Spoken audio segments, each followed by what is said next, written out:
talk tariffs and coffee, because President Trump's newest round of tariffs could make your morning cup of coffee more expensive. Coffee competition and inflation. Starbucks now is running out of steam, you might say, and laying off hundreds of workers. Store sales have been negative for 6 straight quarters, and CEO Brian Niccol has just surpassed the 1-year mark in that role. There was a time when the green glow of Starbucks meant something certain.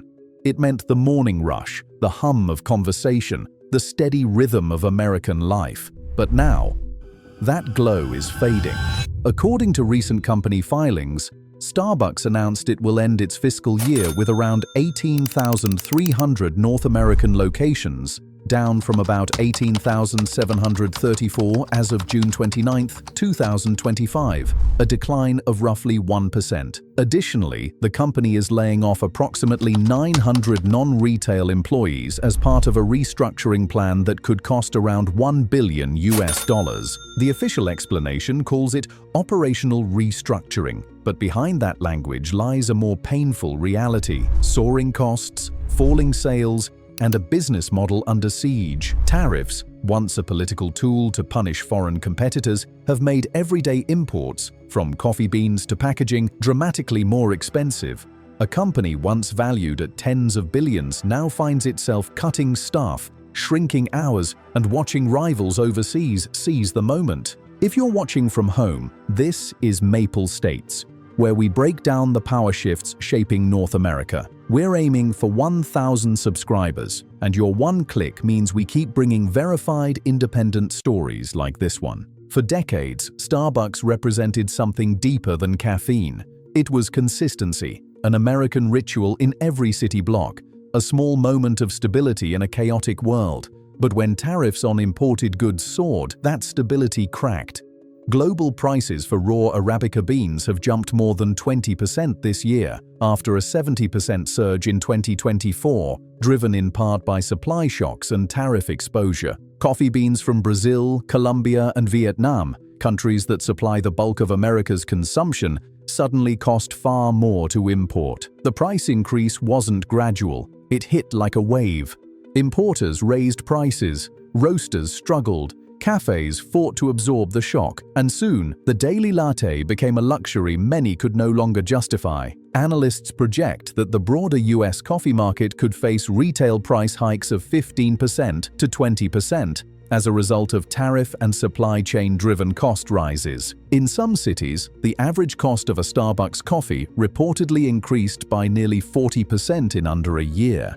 For a company built on routine purchases and affordable indulgence, that shift was devastating. Each cup became a small reflection of a much larger problem, an economy straining under its own policies. Customers were paying more, workers were earning less, and executives were quietly rewriting the company's entire playbook. Inside Starbucks headquarters, the tone has changed. Once optimistic quarterly reports have turned into cautious forecasts. Executives are warning investors of macroeconomic headwinds, while insiders describe the situation as something closer to a controlled retreat. Baristas in dozens of US stores have reported hours being slashed and teams dissolved with little notice. What corporate press releases frame as strategic adjustments are, on the ground, signs of survival mode. The irony is almost poetic. An American company that helped define modern globalization is now struggling to survive the consequences of protectionism.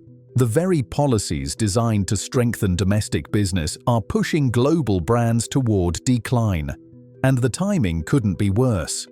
While Starbucks retreats, a new competitor is rising fast, and it's not American.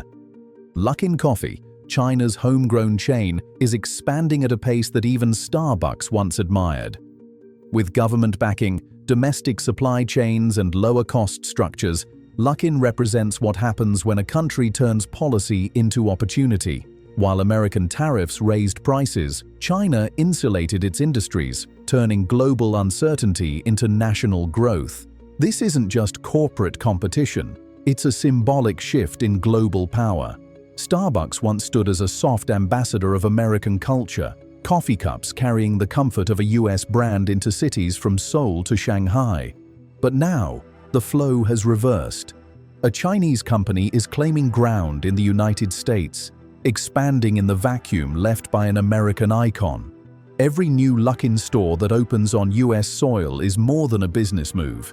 It's a quiet statement about where global momentum is heading, and the numbers tell a sobering story. Analysts estimate Starbucks' US operating income has fallen by nearly 20% in the last fiscal year, with store closures increasing more than 35% from pre-tariff levels. Please note, some of these figures are internal industry estimates.